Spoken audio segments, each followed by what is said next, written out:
ಎಲ್ಲರಿಗೂ ನಮಸ್ಕಾರ. ನಮ್ಮ ಚಾನಲ್ಗೆ ಸ್ವಾಗತ. ಇಲ್ಲಿ ನಾವು ಎಲ್ಲ ಕಾಂಪಿಟೇಟಿವ್ ಎಕ್ಸಾಮ್ಗೆ ಬೇಕಾದ GK, current affairs, reasoning, science, history ಮತ್ತು ಇಂಪಾರ್ಟೆಂಟ್ ಕ್ವಶನ್ ಅನ್ನು ಡೈಲಿ ಅಪ್ಲೋಡ್ ಮಾಡುತ್ತೇವೆ. ಡೈಲಿ ಎಕ್ಸಾಮ್ಸ್ ಯೂಸ್ಫುಲ್ ವಿಡಿಯೋ ಬೇಕಾದರೆ ಈಗಲೇ ನಮ್ಮ ಚಾನಲ್ ಸಬ್ಸ್ಕ್ರೈಬ್ ಮಾಡಿ. ಮಾನವ ದೇಹದ ಯಾವ ಅಂಗದಲ್ಲಿ ಲಿಂಫೋಸೈಟ್ ಕೋಶಗಳು ರೂಪುಗೊಳ್ಳುತ್ತವೆ? ಗುಲ್ಮ. ಮನುಷ್ಯ ದೇಹದಲ್ಲಿನ ಯಾವ ಹಾರ್ಮೋನ್ ರಕ್ತದ ಕ್ಯಾಲ್ಸಿಯಂ ಹಾಗೂ ಫಾಸ್ಫೇಟ್ಗಳನ್ನು ನಿಯಂತ್ರಿಸುತ್ತದೆ? ಪ್ಯಾರಾಥೈರಾಯ್ಡ್. ಕೆಳಗಿನವುಗಳಲ್ಲಿ ಅಯೋಡಿನ್ ಒಳಗೊಂಡ ಬೋಧಕ ಯಾವುದು? ಥೈರಾಕ್ಸಿನ್.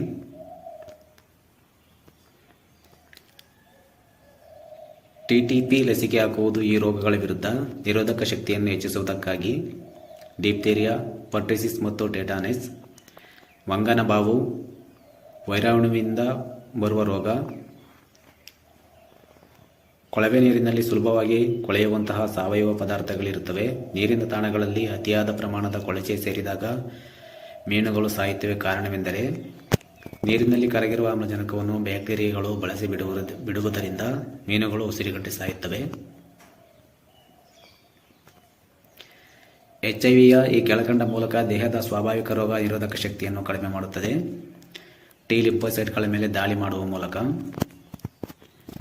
ಆಲ್ಬೆಂಡಾಜೋಲ್ ಮತ್ತು ಡೈಈಥೈಲ್ ಕಾರ್ಬಾಜಿನ್ಗಳನ್ನು ಕೆಳಕಂಡ ರೋಗವನ್ನು ತಡೆಗಟ್ಟುವುದಕ್ಕಾಗಿ ಕರ್ನಾಟಕದ ಗೊತ್ತಾದ ಪ್ರದೇಶದಲ್ಲಿ ವ್ಯಾಪಕವಾಗಿ ವಿತರಿಸಲಾಗಿದೆ. ಆನೆಕಾಲು ರೋಗ. ಈ ಕೆಳಗಿನ ಯಾವುದನ್ನು ಹೊರತುಪಡಿಸಿ ಸೊಳ್ಳೆಗಳು ಪ್ರಸಾರ ಮಾಡುತ್ತವೆ? ಡೆಂಗು. ಅಕ್ಕಿಯಲ್ಲಿ ಕೈರ ಎಂಬ ರೋಗಕ್ಕೆ ಕಾರಣವಾಗುವುದು ಇದರ ಕೊರತೆಯಿಂದ. ಸತು. ಹುಚ್ಚುನಾಯಿ ರೋಗದ ವಿರುದ್ಧ ಲಸಿಕೆ ಕಂಡುಹಿಡಿದವರು? Louis Pasteur. ದನ ಮತ್ತು ಎಮ್ಮೆಗಳಲ್ಲಿ ಕಂಡುಬರುವ ಕಾಲುಬಾಯಿ ಜ್ವರ ರೋಗಕ್ಕೆ ಕಾರಣ? ಪ್ರೋಟೋಜೋವಾ. ಪ್ರಬಲವಾದ ರಕ್ತಹೀನತೆಯು ಇದರ ಕೊರತೆಯಿಂದಾಗಿ ಆಗುತ್ತದೆ, ಕಡಿಮೆಯಿಂದಾಗಿ ಆಗುತ್ತದೆ. Vitamin B12. ಏಡ್ಸ್ ಪತ್ತೆಗೆ ಈ ಪರೀಕ್ಷೆ ಮಾಡುವುದಿಲ್ಲ.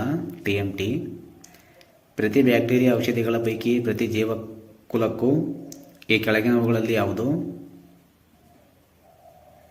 ಪ್ರತಿ ಬ್ಯಾಕ್ಟೀರಿಯಾ ಔಷಧಿಗಳ ಪೈಕಿ ಪ್ರತಿ ಜೀವಕವಲ್ಲದ್ದು ಈ ಕೆಳಗಿನವುಗಳಲ್ಲಿ ಯಾವುದು? ಬ್ರ್ಯಾಕ್ಟಿನ್ DS.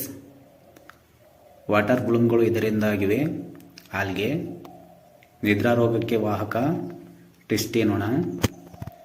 ಡ್ಯಾಶ್ ಕಾಯಿಲೆ ತಾಮ್ರದ ಕೊರತೆಯಿಂದ ಉಂಟಾಗುತ್ತದೆ? ಮೆಂಕಿಸ್ ರೋಗ. ಕ್ಲೋರೋಮೈಸಿಟಿನ್ ಔಷಧಿಯನ್ನು ಯಾವ ಕಾಯಿಲೆಗಳಿಗೆ ಉಪಯೋಗಿಸುತ್ತಾರೆ? ಟೈಫಾಯ್ಡ್. ಬ್ಯಾಕ್ಟೀರಿಯಾಗಳಿಗೆ ಸೋಂಕು ತರುವ ನಂಜು? ಚಾಲ್ಕೋಫೆನ್. ಪ್ರಪಂಚದಾದ್ಯಂತ ನಿರ್ಮೂಲನೆಗೊಂಡಿರುವ ರೋಗ? ಸಿಡುಬು. ಏಡ್ಸ್ ಕಾಯಿಲೆ ಪ್ರಸಾರವಾಗಲು ಅತಿ ಕಡಿಮೆ ಸಾಧ್ಯತೆ ಇರುವ ಕಾರಣ? ಸೊಳ್ಳೆ ಕಡಿತ ಅಥವಾ ಸಂಸ್ಕರಿಸಿದ ಸೂಜಿ, ಪಿಚಕಾರಿ ಬಳಕೆ. ಪೆನ್ಸಿಲಿನ್ ಔಷಧಿಯನ್ನು ಕಂಡುಹಿಡಿದವರು? Alexander Fleming. ಮಲೇರಿಯಾ ರೋಗವು ಇದರಿಂದ ಹರಡುತ್ತದೆ? ಹೆಣ್ಣು ಅನಾಫಿಲಿಸ್ ಸೊಳ್ಳೆ. ಬಾಯಿ ಮತ್ತು ಕಾಲಿನ ರೋಗವು ಸಾಮಾನ್ಯವಾಗಿ ಕಂಡುಬರುವುದು ಜಾನುವಾರುಗಳಲ್ಲಿ. ಸಮುದ್ರದ ನೀರಿನಲ್ಲಿ ಅತಿ ಹೆಚ್ಚಾಗಿ ಸಿಗುವಂತಹ ವಸ್ತು? ಸಾಮಾನ್ಯ ಉಪ್ಪು. ವಿಟಮಿನ್ C ಎನ್ನುವುದು ಅಸಿಟಿಕ್ ಆಮ್ಲ. ರೇಬಿಸ್ನಿಂದ ತೊಂದರೆಗೊಳಗಾಗುವುದು ಮೇಕೆ. ಆಡೆಸ್ ಹೆಣ್ಣು ಸೊಳ್ಳೆಯು ಯಾವ ಕಾಯಿಲೆಗೆ ಸಂಬಂಧಿಸಿದೆ? ಡೆಂಗು. ಈ ಕೆಳಗಿನ ಯಾವ ಕಾಯಿಲೆಯ ವೈರಸ್ನಿಂದ ಬರುವುದಿಲ್ಲ? ಟೈಫಾಯ್ಡ್. ಹುಚ್ಚೋಸು ಕಾಯಿಲೆಯನ್ನು ಹೀಗೂ ಕೂಡ ಕರೆಯುತ್ತಾರೆ? Bovine spongiform encephalopathy. Chicken pox ಎಂಬುದು ವೈರಸ್ನಿಂದ ಬರುವ ರೋಗ. ಕೆಳಗಿನ ಯಾವ ರೋಗವು ಸೊಳ್ಳೆಗಳಿಂದ ಹರಡುವುದಿಲ್ಲ? Japanese encephalitis. HIV ಎಂದರೇನು?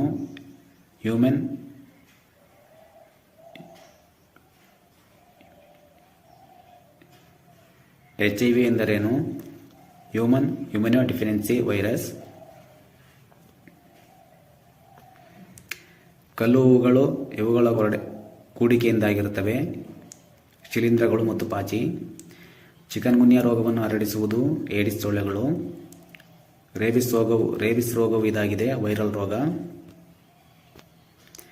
ಈ ಅಂಶವನ್ನು ಒಂದು ಜೀವಿಗೆ ನೀಡಿದಾಗ ಅದರಲ್ಲಿ ಪ್ರತಿ ನಿರೋಧಕ ಜೀವಿಗಳು ಉತ್ಪತ್ತಿಯಾಗುತ್ತವೆ? ಪ್ರತಿಜನಕ. ಈ ಕೆಳಕಂಡವುಗಳಲ್ಲಿ ಮನುಷ್ಯನಿಗೆ ವೈರಸ್ನಿಂದ ಬರುವ ರೋಗ ಯಾವುದು? ಮಂಗನ ಬಾವು. ಕ್ಷಯರೋಗಕ್ಕೆ ಕಾರಣವಾಗುವುದು ಯಾವುದು? ಮೈಕೋಬ್ಯಾಕ್ಟೀರಿಯಾ. ಈ ಕೆಳಕಂಡವುಗಳಲ್ಲಿ ಯಾವುದು ಪ್ರತಿನಿರೋಧಕಗಳನ್ನು ಉತ್ಪಾದಿಸುತ್ತದೆ? ಎಸಿನೋಫಿಲ್. BCG ಲಸಿಕೆಯನ್ನು ಈ ಕೆಳಗಿನ ಯಾವ ರೋಗದ ರಕ್ಷಣೆಗಾಗಿ ಹಾಕಲಾಗುವುದು? ಟ್ಯುಬರ್ಕ್ಯುಲೋಸಿಸ್.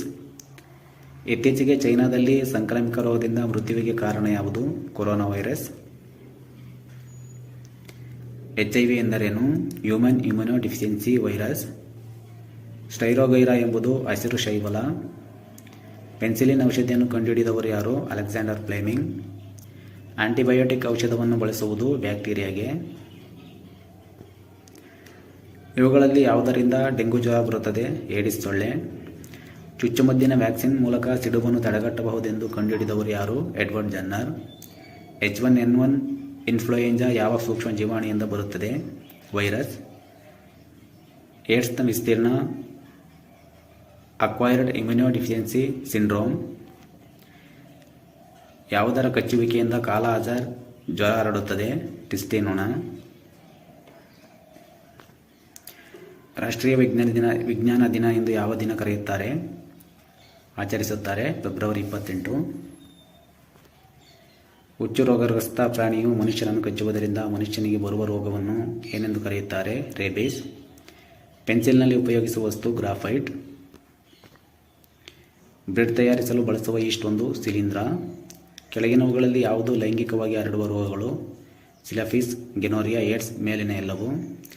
ಇವುಗಳಲ್ಲಿ ಒಂದು ವಿಘಟಕ ಜೀವಿ ಶಿಲೀಂಧ್ರ. ಎಲ್ಲ ಜೀವಶಾಸ್ತ್ರೀಯ ಬಂಧುಗಳಲ್ಲಿ ಮುಖ್ಯವಾದ ಮೂಲಧಾತು ಇಂಗಾಲ. ಒಬ್ಬ ಆಟಗಾರನಿಗೆ ತತ್ಕ್ಷಣದ ಶಕ್ತಿಗಾಗಿ ನೀಡುವುದು ಕಾರ್ಬೋಹೈಡ್ರೇಟ್ಗಳು. ಜೀವಕೋಶದೊಳಗಿನ ಪರಮಾಣು ಜೀವಿ ಪರೋಪಜೀವಿ. Plasmodium vivax. ಲಿಂಡೋಸ್ಟನ್ನ ಸಂಶೋಧನೆಗಾಗಿ ಆಯ್ದುಕೊಂಡದ್ದು ಡ್ರಾಸೋಫಿಲಾ ನೊಣ. ಈ ಕೆಳಗಿನ ಯಾವುದಕ್ಕೆ ಅತ್ಯಂತ ಸಣ್ಣ ಜೀವಕೋಶವಿದೆ? ವೈರಸ್.